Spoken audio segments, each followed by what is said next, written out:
Hello and welcome to the Armchair Podcast. I'm Dominic Konowski. Folks, you watch your sport games in your living room, so why not listen to or watch a sport podcast dedicated to your favorite teams that takes place in the living room? Literally, I am in my living room right now, my dog's sitting on the couch beside me, looking at me like I'm a crazy person right now. But I tell you who the crazy person is. That's New York Giants QB1 Daniel Jones, who wants a contract extension worth between $40 and $45 million.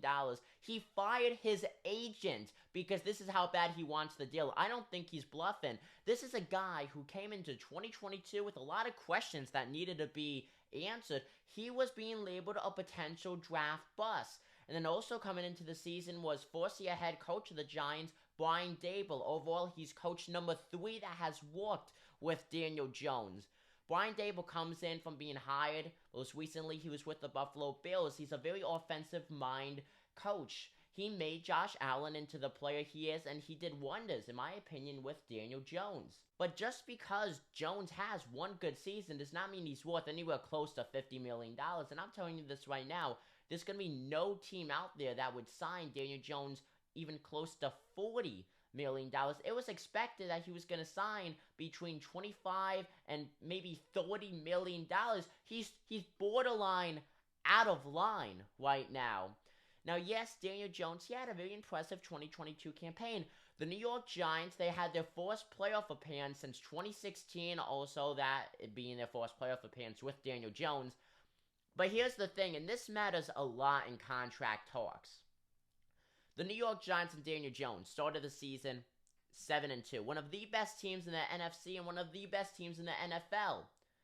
After that 7-2 start, they would go 2-5-1 in the win-loss tie column. And that tie against Washington, they weren't even trying to win that game. That was a winnable game. Oh my gosh, I wouldn't even talk about so many missed opportunities. They did not want that game. They didn't. Flat out, they didn't. That was such an avoidable tie. 100%. So, with that, Daniel Jones played in a total of 16 of the 17 games. He was rested in Week 18 against the Philadelphia Eagles. Nevertheless, though, he had one of the best seasons ever in the stat column. Now, the New York Giants could franchise tag Daniel Jones, but that franchise tag is all cap space. That franchise tag will be between $30 and $35 million, most likely. It's not worth it. The New York Giants are right now a playoff contending team going into the 2023 season. That's without a doubt. Is Daniel Jones a great player, and would he play a huge role into the Giants' possible playoff run in 2023? Heck yeah. Flat out, yes. It's not worth, though, that high amount that you would have to use in cap space to franchise tag him, though. The New York Giants have the better option to go out and sign a other free agent quarterback or go out and make a trade. It's not worth it with Daniel Jones. You still got to worry about Saquon Barkley. You still got to worry about so many other players. Daniel Jones had one good year so far. All the other years were mediocre. Flat out mediocre. He's not worth anywhere close to $40 million. He's out of his mind. What he needs is a mental exam or something. He's crazy for thinking he could pull between $40 and $50 million he wants from the New York Giants.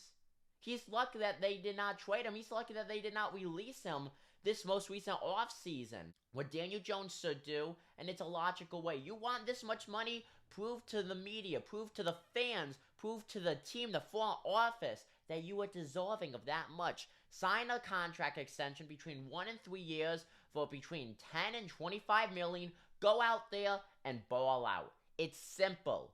You were drafted in the first round almost 6 years ago? And you're just now having a breakout season? Give me a break. With that kind of demand, firing your agent? Are you kidding me? It doesn't look like he's bluffing. It looks like he's greedy right now. He has no room to negotiate. I'm Dominic Konowski. Take it easy, folks.